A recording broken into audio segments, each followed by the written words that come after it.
আসসালামু আলাইকুম, সবাই কেমন আছেন? আসলে ভালো আছেন? আল্লাহর মতো আমি ভালো আছি। আবার আপনার সাথে নতুন একটা ভিডিও নিয়ে চলে আসলাম।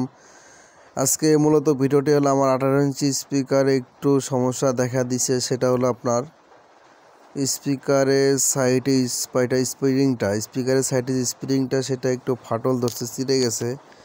সেটা আমি কিভাবে লাগাবো, কি আঠা দিব, এই সমস্যা আপনাদের হইতে পারে।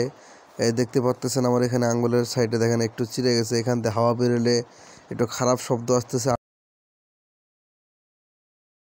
কিভাবে বাজে একটু রাফ সাউন্ড আসলে জানেন, অবশ্যই খারাপ সাউন্ড আসে।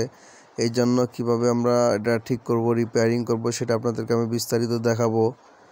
কারণ এই ধরনের সমস্যা আমার হয়েছে, আপনাদের হবে। কারণ আমি যদি এই ভিডিওটা না করে দেই, জানি আপনারা মেরামত করতে পারবেন, তারপরেও একটু দেখাই দিলাম যাতে আমি অবশ্যই যেভাবে মেরামত করছি, আমি কিন্তু পার্সোনাল সাজেস্ট করিনি। আমি মেকারকে ফোন দিয়ে আমি 2-3টা মেকারকে ফোন দেওয়ার পরে তারা আমাকে যে রেজাল্টটা দিছে সেই রেজাল্ট অনুযায়ী আমি কাজ করছি। এটা রিপেয়ারিংয়ের প্রধান হাতিয়ার হলো আপনার যে কোনো আঠা দেন থাকবে না, নেগেটিভ পজিটিভ দেন ফাটে যাবে, চিড়ে যাবে। এখানে আঠা দিতে হবে আপনাকে স্কেটি, মানে আপনার হার্ডওয়্যারের দোকানে ডেন্ডি আঠা পাওয়া যায়। দেখেন আমি এখানে একবার দিছি, এখানে 2-3 প্রলেপ দিতে হবে। মানে একবার দিছি, আবার ঠান্ডা হয়েছে, মানে শক্ত হয়েছে, আবার দিছি, আবার শক্ত হয়েছে, আবার এভাবে 3-4 বার দেওয়ার পরে আমার জিনিসটা মোটামুটি সাকসেসে আসছে।